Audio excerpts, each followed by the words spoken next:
ضرب زلزال عنيف قوته 7 درجات بمقياس ريختر الجمعة مخلفا أضرارا مادية بالغة في العديد من المباني مدينة إزمير التركية إضافة إلى جزيرة ساموس اليونانية. وذكرت هيئة المسح الجيولوجي الأمريكية أن زلزال قوته 7 درجات ضرب بحر إيجا الفاصل ما بين تركيا واليونان. وقال عمدة مدينة إزمير تركيا تونك سوير عبر شبكة CNN ترك إن 20 مبنى على الأقل تضرر جراء الزلزال. Kapatıyorum. Of, Allah kahretmesin. Ay, dışarıda bir sürü yer yıkıldı.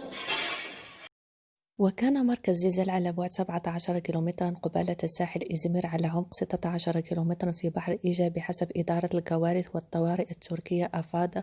وغرد الرئيس التركي رجب طيب أردوغان تعافي قريبا إزمير. وقال أردوغان بكل إمكانيات دولتنا نقف إلى جانب مواطنين المتضررين من الزلزال. لقد اتخذنا إجراءات لبدء العمل اللازم في المنطقة مع جميع مؤسساتنا والوزراء المعنيين.